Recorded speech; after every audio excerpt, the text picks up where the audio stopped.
चलो चलो बताओ फटाफट। अप टू डाउन जाने पर 3D से जाओगे 4D के अंदर तो इंक्रीमेंट होगा, और 4D से 5 में जाओगे तो बोलो इक्वल हो जाएगी। रीजन क्या है? Lanthanoid contraction. क्या है? Lanthanoid contraction. लेकिन लेफ्ट टू राइट जाने पर मैग्नीज तक तो क्या होता है? एटॉमिक रेडियस डिक्रीज होती है। उसके बाद में आयरन, कोबाल्ट और निकल की क्या हो जाती है? इक्वल। और उसके बाद में कॉपर से जिंक में बढ़ जाती है। उसका रीजन क्या है? बोलो। लेफ्ट टू राइट जा रहे हो तो जिंक स्कैंडियम से लेकर के मैग्नीज तक गए तो वहां क्या है? जेड इफेक्टिव डोमिनेंट है सिग्मा पर। सिग्मा स्लेटर कांस्टेंट है।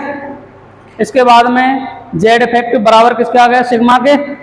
और उसके बाद में सिग्मा ग्रेटर देन किससे हो गया? Z effective. जो साइज क्या हो गया? इंक्रीमेंट हो गया। हमारा चैप्टर चल रहा है डी एंड एफ ब्लॉक। ठीक है, अब चलो नेक्स्ट टॉपिक की बात करेंगे। नेक्स्ट है melting point and boiling point. अब आपको क्या है, दोबारा वीडियो देखने पड़ेंगे, सारे पढ़ें तो उसको देख करके फिर समझ में आएगा। वैसे मैं समझाऊंगा सारी चीजें। ठीक है, अब बात करेंगे अपन melting point and boiling point. इसकी बात करेंगे। नेक्स्ट टॉपिक है ये melting point and boiling point. अगर अपन बात करें तो बेटा मेल्टिंग पॉइंट होता क्या है? जैसे अपन ने क्या किया, कोई सॉलिड लिया, सॉलिड को कहाँ लेके गए? लिक्विड के अंदर, और लिक्विड को किस में लेके अंदर गए? गैस के अंदर। ऐसे कन्वर्जन होता है। जब अपन सॉलिड से किस में आ रहे हैं? लिक्विड में, तो क्या नाम पड़ गया? Melting point. मेल्ट हो रहा है। आइसक्रीम लेके आते हैं अपन, वो मेल्ट होती है। ठीक है, पानी होता है, पानी वेपर में कन्वर्ट होता है, उसे बोलते हैं बॉइलिंग पॉइंट। क्या बोलते हैं? Boiling point. आगे बात समझ में। अब मेरे को बताओ डी ब्लॉक के एलिमेंट्स हैं, तो डी ब्लॉक के एलिमेंट्स मेल्ट होंगे या गैस में कन्वर्ट होंगे? बोलो। सॉलिड है, सॉलिड। सॉलिड को अपन गला तो सकते हैं, इसी चीज को गला तो सकते हैं, लोहा वगैरह गलता ही है, ये थोड़ी गैस में कन्वर्ट हो जाता है। लेकिन मरकरी लिक्विड में मिलता है तो मरकरी का अपन देख लेंगे बॉइलिंग पॉइंट। क्या देख लेंगे? Boiling point. और बॉइलिंग पॉइंट का तो आपको पता ही है कि बॉइलिंग पॉइंट डायरेक्टली प्रोपोर्शन किसके होता है? बोलो, मॉलिक्यूलर वेट के होता है कि नहीं होता? तो जिसका मॉलिक्यूलर वेट जितना ज्यादा उसका बॉइलिंग पॉइंट उतना ही ज्यादा। उसमें तो कोई गड़बड़ है ही नहीं। चक्कर पड़ेगा किसका? मेल्टिंग पॉइंट का। किसका पड़ेगा? मेल्टिंग पॉइंट का। अब देखो मेल्टिंग पॉइंट की बात करेंगे तो एक ग्राफ होता है इसका। क्या होता है? ग्राफ, जो एनसीईआरटी में बना रखा है। देख लेते हैं ग्राफ।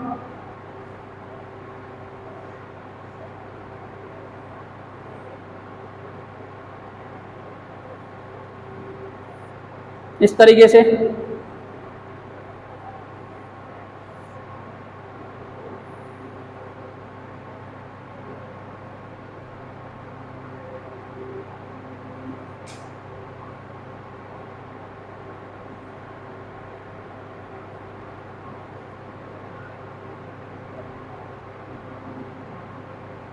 अब देखो अपन बात करें, सबसे पहले बात कर रहे हैं बेटा 3D की। किसकी बात कर रहे हैं? ये है 3D, ये है 4D और ये है 5D। ठीक है, तो 3D, 4D और 5D में ये क्रोमियम है, ये मोलिब्डेनम है और ये टंगस्टन है। क्या है? टंगस्टन। आगे बात समझ में। इसके बाद में क्रोमियम के बाद में कौन आता है बेटा? मैग्नीज आता है। ठीक है, मैग्नीज के बाद कौन आता है? टीसी आता है। और टीसी के बाद कौन आएगा? बोलो। मैं टकराया रेल से तो रीनियम आएगा कि नहीं आएगा? अब बताओ फिर कौन आएगा? आयरन फेंका रूमाल और ओसवाल का, आएगा कि नहीं आएगा? ठीक है, इसके बाद में यहां चलते हैं अपन। तो देखो ये 3D सीरीज है, 3D सीरीज का ये कॉपर है, ये AUG है और ये कौन है बेटा? AU है। दिख रहा है कि नहीं दिख रहा? ये आप एनसीईआरटी के अंदर देखो तो ग्राफ बन रखा है ऐसा ही, अभी मैं दिखा दूंगा आपको। ठीक है, अब मेरे को बताओ सबसे ज्यादा पीक पर कौन है? टंगस्टन है। टंगस्टन दिख रहा है कि नहीं दिख रहा? अब टंगस्टन का मेल्टिंग पॉइंट सबसे ज्यादा होता है, इसलिए अपन जितने भी बल्ब वगैरह बनाते हैं ना उसमें टंगस्टन का क्या बुलाते हैं? फिलामेंट बनाते हैं। यदि अपन 3D सीरीज की बात करें तो सबसे ज्यादा मेल्टिंग पॉइंट किसका है? क्रोमियम का। किसका है? क्रोमियम का। उसके बाद में यदि सबसे कम की बात करेंगे तो जिंक का होता है। किसका होता है? जिंक का।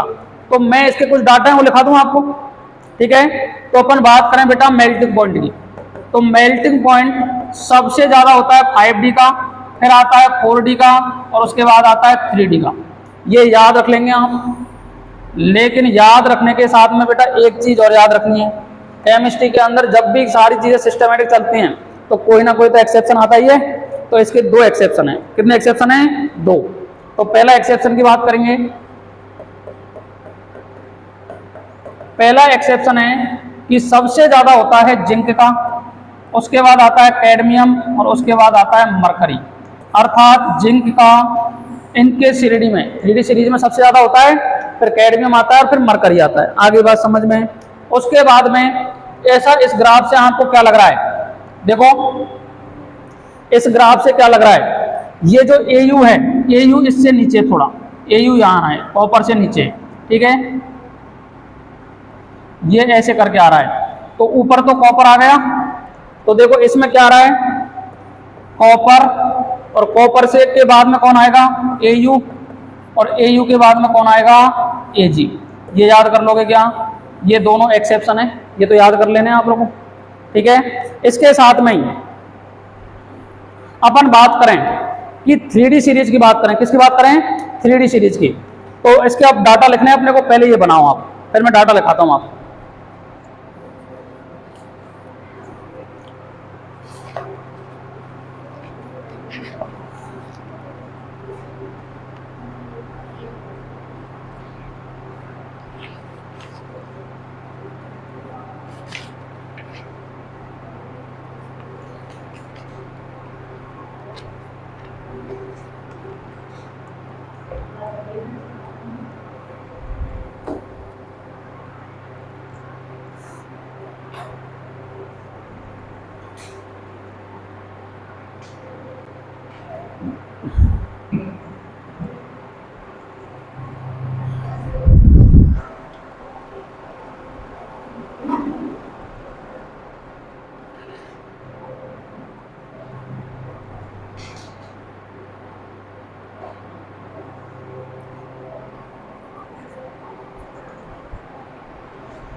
बना लिया?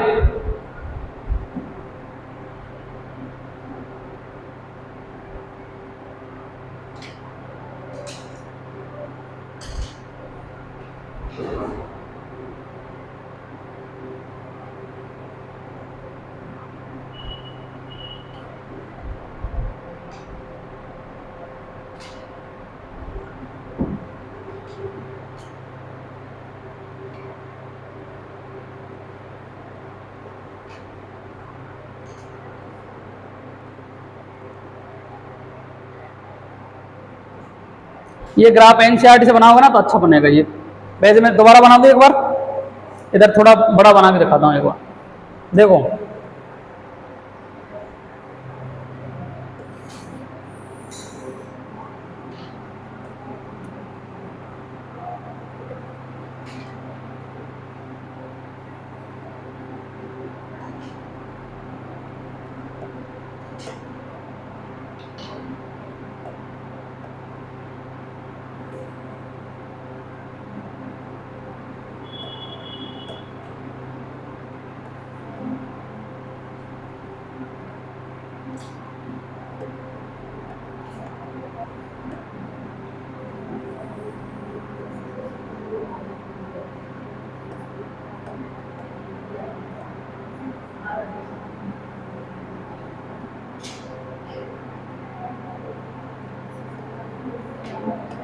ठीक है, यही है। अब ये कौन है बेटा? ये है क्रोमियम। क्रोमियम के बाद में मैग्नीज, आयरन, कोबाल्ट और निकल, ये यही चलेंगे, ठीक है। और यहाँ आ गया अपना कौन, कॉपर, कोई परेशानी नहीं होनी चाहिए। उसके बाद में सेकंड,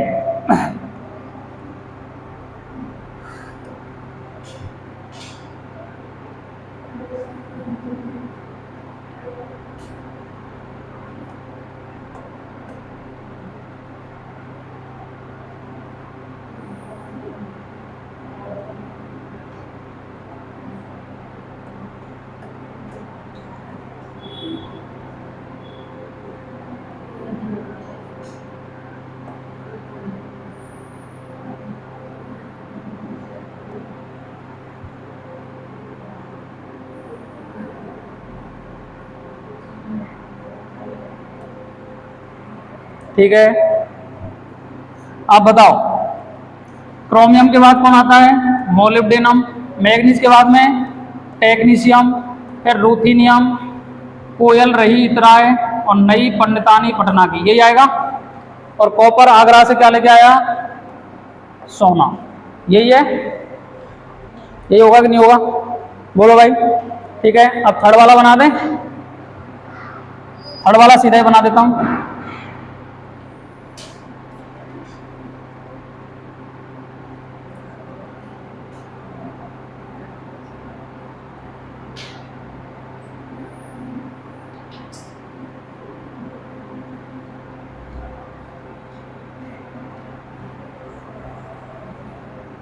और ये आ गया AG, AU, कौन आएगा, AU, कोई परेशानी। अब देखो मोलिब्डेनम के बाद कौन है, ये थोड़ा पीक है ना इसका,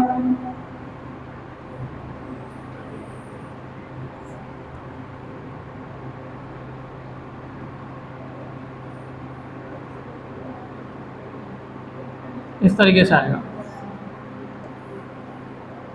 ठीक है। और ये ले लो इधर, ये टंगस्टन आ गया, ठीक है। उसके बाद में फेंका रूमाल ओसवाल का, और कोयल रही इतराय IR आ गया, नई पंडितानी पटना की, और कॉपर आगरा से सोना लाया तो AU आ गया। मैं टकराया रेल से, रेल यहाँ आ गई, और ये लगा लो, हाँ ऐसे कर लो, चलो कोई परेशानी। इस तरीके से ग्राफ बनता है। अब मेरे को बताओ, ये 3D सीरीज है, ये 4D सीरीज है, और ये 5D सीरीज है। सबसे ज्यादा आपको किसका दिख रहा है, टंगस्टन का। अब मेल्टिंग पॉइंट के जो नीट वगैरह में क्वेश्चन आते हैं वो कैसे आते हैं वो समझो आप। ये ग्राफ दिख रहा है आपको, थ्योरी के अंदर आपको कुछ भी नहीं मिलेगा इसके अंदर, क्या नहीं मिलेगा, कुछ भी नहीं मिलेगा। सबसे पहले आपको देखना है कि मेल्टिंग पॉइंट किसके डायरेक्टली प्रोपोर्शन होता है। तो याद रखना है कि जो मेल्टिंग पॉइंट होता है बेटा, ये डायरेक्टली प्रोपोर्शनल होता है मेटेलिक बॉन्ड स्ट्रेंथ की। किसके होता है, मेटेलिक बॉन्ड स्ट्रेंथ, ठीक है। अब मेटेलिक बॉन्ड स्ट्रेंथ का मतलब क्या है कि जितना मजबूत बॉन्ड होगा उसका मेल्टिंग पॉइंट मेल्ट उतना कम होगा या जल्दी होगा, बोलो। जो आदमी ज्यादा स्टेबल है वो मेल्ट जल्दी होता है या बाद में, बाद में होगा। तो मेटेलिक बॉन्ड स्ट्रेंथ होती है, ये डायरेक्टली प्रोपोर्शनल किसकी होती है, ये होती है नंबर ऑफ अनपेयर्ड इलेक्ट्रॉन के। किसके होती है, नंबर ऑफ अनपेयर्ड इलेक्ट्रॉन। जितने ज्यादा अनपेयर्ड इलेक्ट्रॉन होंगे उसका मेल्टिंग पॉइंट क्या आएगा, उतना ही ज्यादा आएगा। आगे बात समझ में, लेकिन कहानी समझो। अब मेरे को बताओ, इस 3D सीरीज के अंदर अगर आप देखोगे तो 3D सीरीज की बात कर लूं, 3D सीरीज की, 3D सीरीज के अंदर यदि अपन से पूछे कि मैक्सिमम, क्या पूछे, मैक्सिमम मेल्टिंग पॉइंट किसका होगा, तो आपको आंसर देना है क्रोमियम का। किसका होगा, क्रोमियम का, ठीक है। आपको पूछे मिनिमम मेल्टिंग पॉइंट किसका होगा, तो वो होगा बेटा जिंक का। किसका होगा, जिंक का, क्योंकि जिंक तो इसके बाद में भी आएगा। जिंक का रीजन क्या है, क्योंकि फुली फिल्ड कन्फिगरेशन है उसके अंदर। क्या है, फुली फिल्ड कन्फिगरेशन। लेकिन आप कहोगे सर मैग्नीज के अंदर भी तो क्या होना चाहिए, बोलो, अनपेयर्ड इलेक्ट्रॉन ज्यादा है, वो सर ज्यादा होना चाहिए था। लेकिन इसका क्या आता है, हाफ फिल्ड कॉन्फ़िगरेशन। क्या आता है? हाफ फिल्ड कॉन्फ़िगरेशन स्टेबल है। अब जो अपने आप को ज्यादा स्टेबल समझेगा वो जल्दी पिघल जाता है। आगे बात समझ में? जैसे आपने क्या किया, ये क्रिस्टल है कोई, ये मैग्नीज का क्रिस्टल है, यही है, और आपने इसको थोड़ा ही हीट दिया तो ये आसानी पूर्वक पिघल जाएगा, आसानी से पिघल जाएगा। जैसे मतलब समझो आप सिटी के अंदर आप रहते हो, यहाँ आपके पास कौन रह रहा है आप कोई पता करते हो कि उसका कौन रह रहा है, कहाँ का आया है, क्या खा रहा है, क्या पी रहा है, करता है। लेकिन आप यही माहौल गांव के अंदर देखो, गांव के अंदर देखोगे तो आपको पास वाले घर का सब कुछ पता है, पता रहता है नहीं रहता, किसके घर में क्या हो रहा है, कौन आया कौन गया। लेकिन सिटी में कोई ध्यान रखता है क्या? नहीं रखता। वो अपने आप को क्या समझते हैं? स्टेबल। अब जैसे स्टेबल समझेंगे, उनको थोड़ी ही परेशानी आई तो परेशानी के साथ में वो फैल जाते हैं नहीं फैल जाते? कोरोना के साइड में आपको पता है, कोरोना के टाइम में कौन सी क्लास में थे तुम?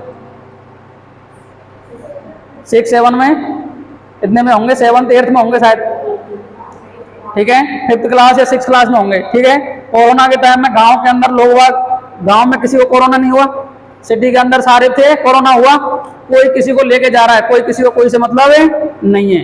तो मतलब जिसको कोरोना हुआ उसके घर में तो दुख हुआ।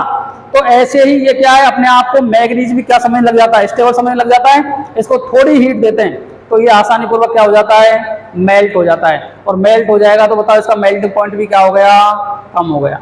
आगे बात समझ में? ऐसी कहानी जिंक के साथ में होती है। लेकिन क्वेश्चन कैसा आएगा अब समझो। ये 3D की बात कर ली, पहले मैं समझा देता हूँ सारी चीजें। अब आपसे पूछ ले बेटा, ये 3D सीरीज की बात कर रहा हूं, अगर आपसे पूछे maximum melting point in D block, अगर आपसे पूछे कि मेल्टिंग पॉइंट डी ब्लॉक में सबसे ज्यादा किसका है, तो बताओ कौन आएगा? टंगस्टन। कौन आएगा? टंगस्टन। क्वेश्चन को पढ़ के देखोगे ना तभी आंसर का पता चलेगा, ऐसा नहीं है उल्टा सीधा बोलेगा। 3D में सबसे ज्यादा किसका? क्रोमियम का। डी में सबसे ज्यादा किसका? टंगस्टन का। ठीक है, आपको पूछ ले बेटा minimum melting point in D block, तो बताओ कौन होगा? Hg, mercury. कौन हो जाएगा? मरकरी। मरकरी का सबसे कम क्या होता है? Melting point. क्योंकि मरकरी मिलता है किसमें? बोलो, लिक्विड में। तो जो लिक्विड में मिल रहा है उसका मेल्टिंग पॉइंट सबसे कम मिलेगा कि नहीं मिलेगा? यही क्वेश्चन आपसे पूछे जाते हैं। आगे बात समझ में? इसके साथ में चलो मेरे को बताओ, 3D सीरीज को ऑब्जर्व करोगे तो क्वेश्चन नीट में कैसा आएगा? ये तो बोर्ड की कहानी बता दी मैंने, बोर्ड में तो सीधा सीधा ऐसे पूछेगा तुमसे, लेकिन नीट के अंदर कैसा पूछेगा? अब मेरे को बताओ, क्रोमियम से ज्यादा, क्रोमियम का ज्यादा है या फिर ऐसे बात करें, चलो 3D में क्रोमियम का आपको दिख ही रहा है।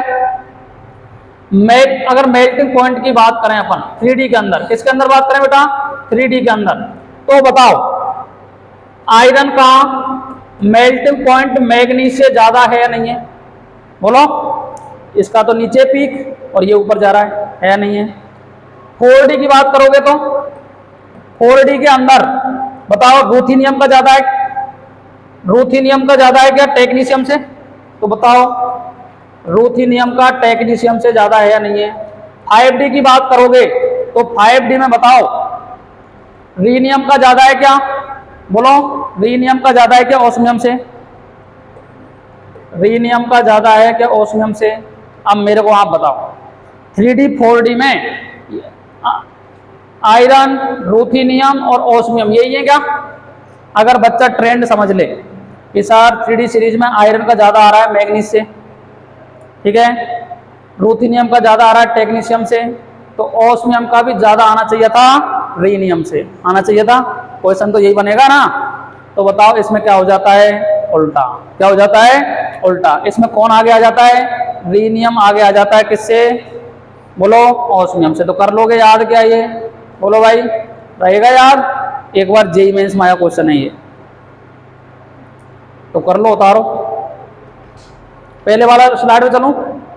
बोलो, पहले वाली स्लाइड पे चलें क्या? अरे बोलो तो सही कुछ। ये उतारो पहले।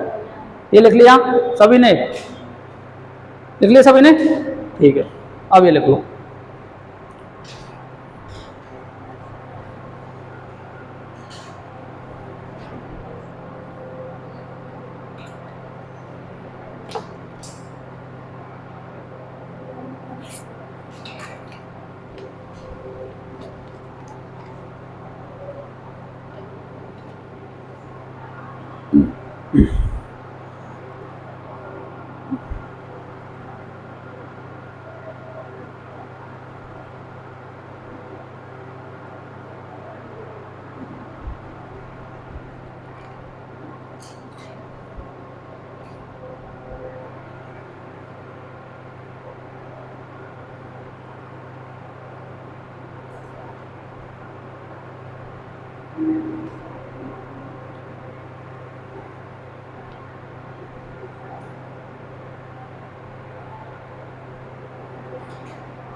आगे बात समझ में। पेपर में क्या पूछेगा बोर्ड में, maximum melting point 3D series में किसका है बेटा, क्रोमियम का। मिनिमम किसका है, जिंक का। डी ब्लॉक में किसका है, टंगस्टन का। और minimum melting point D block में किसका है, Hg का। अब यदि पीरियोडिक टेबल की बात कर ले तो बताओ, हो सकता है पीरियोडिक टेबल में सबसे ज्यादा मेल्टिंग पॉइंट किसका होगा, तो डायमंड का। किसका होता है, डायमंड का। तो ये भी लिख लो भाई, लिखने में क्या जाता है। Maximum melting point in periodic table, in periodic table किसका हो जाएगा, बोलो भाई, डायमंड। डायमंड क्या होता है बताए, कार्बन का एलोट्रोप्स है ये। कार्बन का क्या है, एलोट्रोप्स। हीरा, ग्रेफाइट, फ्लोरीन, सुना है नाम।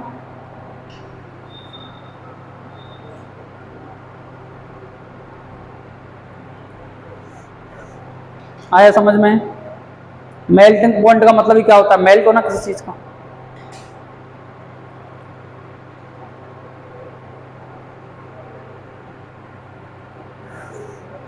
डी ब्लॉक एलिमेंट जो चैप्टर है ना, ये पूरा ये आपका डाटाबेस है पूरा। समझने की चीजें तो हैं इसके अंदर, पर याद भी करना है। क्योंकि पेपर में हड़बड़ाहट में आपको पूछा maximum melting point of 3D series, तो बच्चे क्या करेंगे पता है, 3D को तो भूल जाएंगे, 3D तो दिखेगा नहीं पेपर में, डी दिख जाएगा और करके आगे टंगस्टन। क्या करके आगे, टंगस्टन। पूछा किसका था, 3D का। अब एग्जामिनर अच्छा हो तो 3D को काट दे वहां से, कॉपी में आपने टंगस्टन भी लिखा है ना, तो 3D को काट के और टंगस्टन पर टिक कर सकता है। काफी बार हो जाता है ऐसा कि चलो मरने तो एक नंबर से क्या हो रहा है। और ऐसा इंसान है क्या कोई, कर सकता है ऐसा कोई।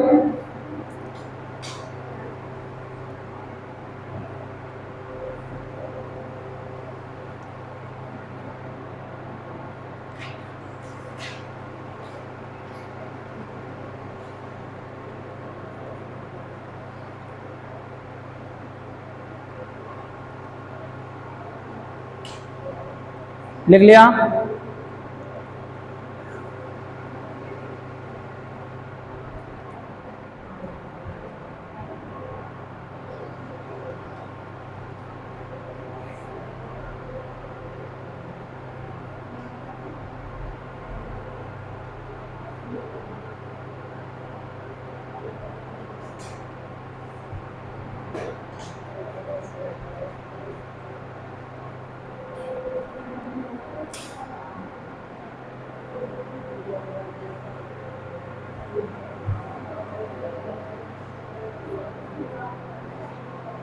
तुम्हारी क्या स्पीड धीमे है और मेरी भी है, तो हमारा ये क्या, एक क्लास में एक ही टॉपिक होता है, ठीक है।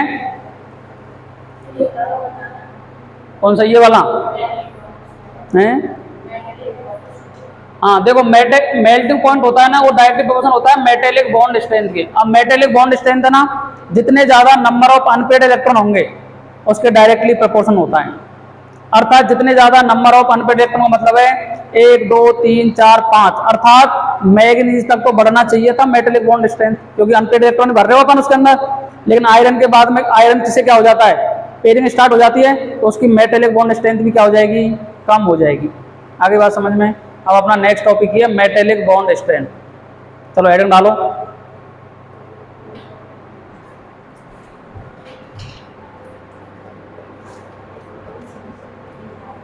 Metallic bond strength.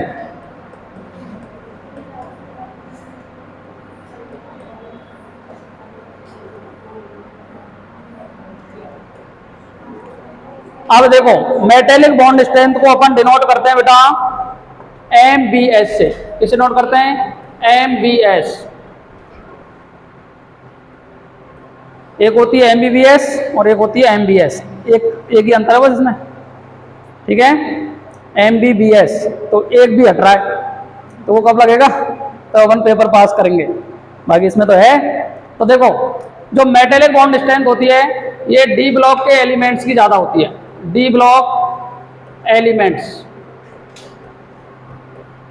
की ग्रेटर देन होती है एस ब्लॉक एलिमेंट से। किससे होती है बेटा? एस ब्लॉक एलिमेंट से, ठीक है। अब इसके रीजन क्या है? रीजन तो पता होना चाहिए, तो रीजन क्या है इसका? तो रीजन लिखेंगे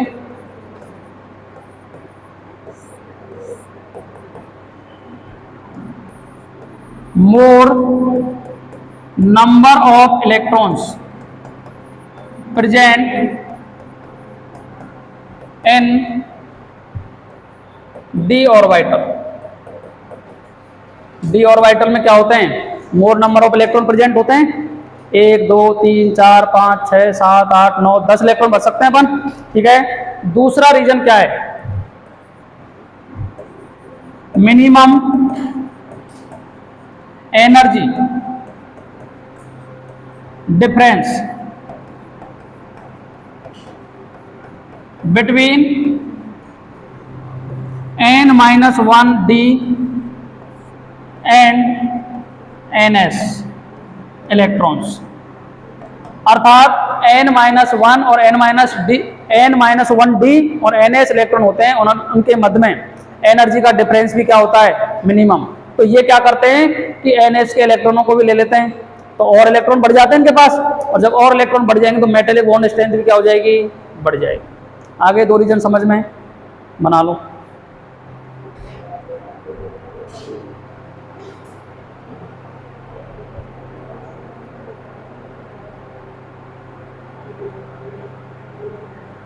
और ब्रैकेट में लिख लेना सब सेल।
हम कहाँ चले गए थे?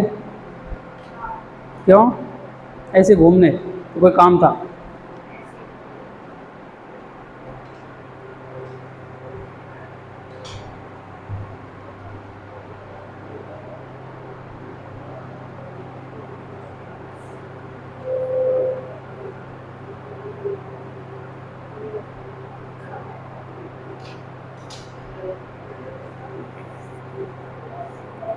अब मैंने एक चीज तो आपको लिखाई थी पहले, फिर भी लिखाऊं क्या? Metallic bond strength directly proportion होती है नंबर ऑफ अनपेड इलेक्ट्रॉन की, ठीक है। ये याद रखना है, उसी से आपका काम बन जाएगा।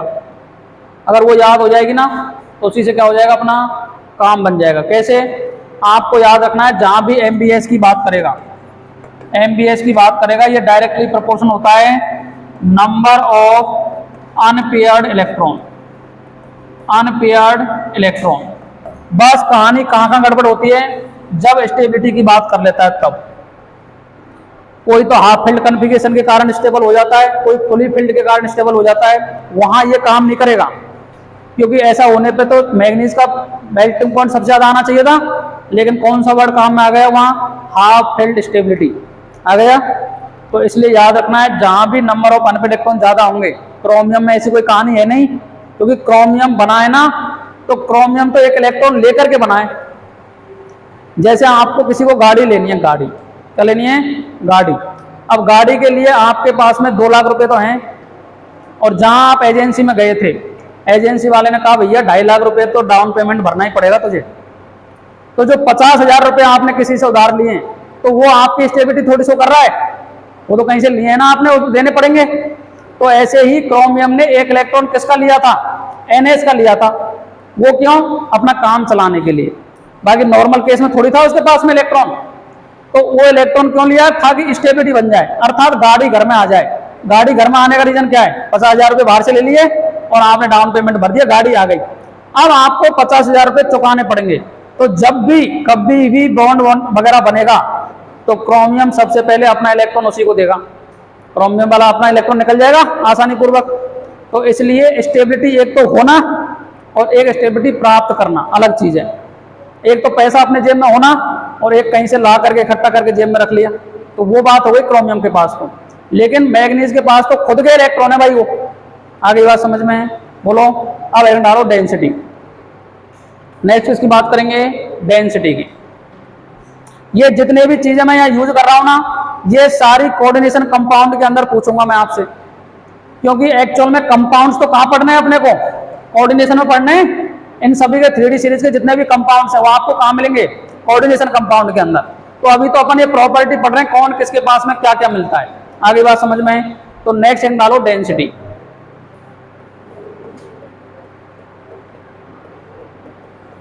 डेंसिटी, अब आप जानते हो डेंसिटी क्या होती है बेटा? Mass by volume. क्यों भाई? क्या होती है डेंसिटी? Mass by volume. तो D बराबर m/v, यही है। अब मेरे को बताओ, यदि बेटा मास बढ़ेगा तो डेंसिटी भी क्या हो जाएगी? इंक्रीज होगी। बराबर में चल रही है कहानी। और यदि वॉल्यूम बढ़ जाएगा, एटॉमिक वॉल्यूम, जब एटम की बात करेंगे तो एटॉमिक मास होता है और एटम का ही वॉल्यूम होता है, तो एटॉमिक वॉल्यूम होगा। तो बताओ वॉल्यूम बढ़ेगा तो डेंसिटी क्या हो गई? डिक्रीज हो गई। हो जाएगी नहीं हो जाएगी? अब मेरे को बताओ डेंसिटी की बात करें तो बेटा 3D सीरीज, 4D सीरीज और 5D सीरीज। तो डेंसिटी का ऑर्डर की बात कर लें अपन, तो बताओ एटॉमिक मास अर्थात एटॉमिक नंबर सबसे ज्यादा 5D सीरीज वालों का है या 3D वालों का है? 5D वालों का। तो सबसे ज्यादा डेंसिटी किसकी? 5D की होगी कि नहीं होगी? उसके बाद में 4D की और फिर 3D की। ये मैंने इंक्रीजिंग ऑर्डर लिखा है, डिक्रीजिंग ऑर्डर लिखा है? बोलो। पेपर में पूछता है काफी बार आपको increasing order and decreasing order. तो डिक्रीजिंग का मतलब तो देखो ये तो है बेटा इंक्रीजिंग ऑर्डर। क्या है? Increasing order. यदि डिक्रीजिंग पूछता ना तो 5D सबसे ज्यादा, फिर 4D, फिर 3D, और ये बेटा है डिक्रीजिंग ऑर्डर। ये कौन सा है? Decreasing order. आगे बात समझ में? ये डिक्रीजिंग ऑर्डर है, तो यही समझना है पेपर के अंदर। ज्यादातर केस में ज्यादातर क्वेश्चन तो इसलिए गलत हो जाते हैं कि इंक्रीजिंग ऑर्डर पूछ रहा है या डिक्रीजिंग ऑर्डर पूछ रहा है। तो डिक्रीजिंग का मतलब सबसे बड़ा पहले और छोटा ही छोटा बाद में। इंक्रीजिंग का मतलब सबसे छोटा पहले और बड़ा बाद में। आगे बात समझ में? ये कहानी तो है नॉर्मल, ठीक है। अब अपन बात करें 3D सीरीज की, क्योंकि लेना देना किससे अपने को? 3D सीरीज से ही है। तो बात कर लें 3D सीरीज की। 3D सीरीज, चलो भाई एलिमेंट बोलो फटाफट। Scandium, titanium, vanadium, chromium, manganese, iron, cobalt, निकल, कॉपर और जिंक। ये तो याद हो जानी चाहिए अपने को। बोलो भाई, यही है। अब देखो लेफ्ट टू राइट जा रहे हो तो एटॉमिक नंबर बढ़ रहा है क्या? एटॉमिक नंबर बढ़ रहा है तो डेंसिटी भी क्या होनी चाहिए? बढ़ जानी चाहिए। तो बढ़ जाएगी। लो बढ़ता हुआ ऑर्डर लिख लो।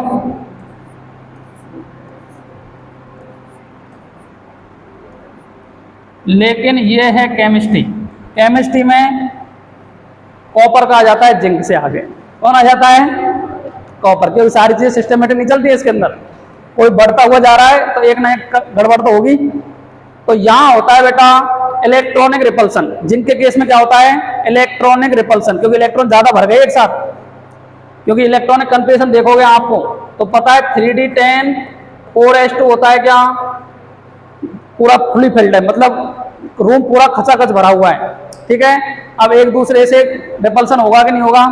तो यहां होता है इलेक्ट्रॉनिक रिपल्सन। क्या होता है? Electron electron repulsion.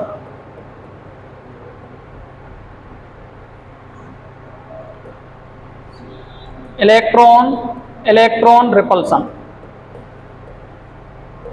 रिपल्सन। और इसका ही दूसरा नाम होता है इलेक्ट्रॉनिक रिपल्सन। क्या नाम होता है? Electronic repulsion.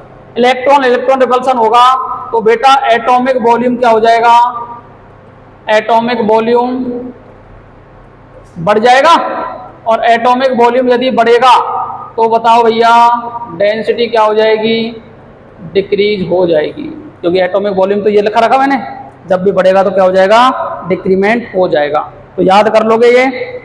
बोलो, जब भी ये ऑर्डर पूछेगा तो आपको पेपर के अंदर, जब भी पेपर में आते ना ये क्वेश्चन, अब आप कहो सर क्वेश्चन कैसा आएगा? इतना बड़ा क्वेश्चन तो लिखेगा नहीं वो लिखेगा 3 का सेट। क्या लिखेगा? 3 का सेट। एक सेट ये बना दिया, अब इसी के 3 सेट बना लेगा। एक में निकल को ज्यादा कर देगा, एक में कॉपर को ज्यादा कर देगा, एक में तीनों को बराबर कर देगा, एक में जिंक को ज्यादा कर देगा। तो जब भी ऐसे क्वेश्चन नीट में देखे होंगे ना आपने, तो आपको 3 या 4 एलिमेंट का सेट मिलता है, जिसमें वो आपसे पूछता है कि इसमें डेंसिटी का ऑर्डर आप क्या करोगे? बताना है आपको। आगे बात समझ में? उतारो भाई।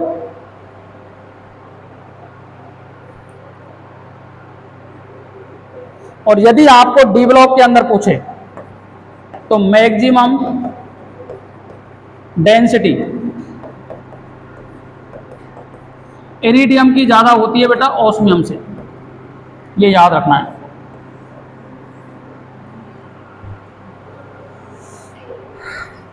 और ये बात कर रहे हैं अपन डी ब्लॉक में। हर क्वेश्चन हर लाइन एक क्वेश्चन है इसमें। डी ब्लॉक के अंदर, पीरियोडिक टेबल के अंदर, कोऑर्डिनेशन कंपाउंड के अंदर, केमिकल बॉन्डिंग के अंदर। लेकिन केमिकल बॉन्डिंग और कोऑर्डिनेशन कंपाउंड में सबसे अच्छी बात क्या है पता है? इनके अच्छे क्वेश्चन तो एग्जामिनर पूछ सकता है, लेकिन इनकी जो ज्यादातर टक्कर है ना वो हाइब्रिडाइजेशन ले जाता है।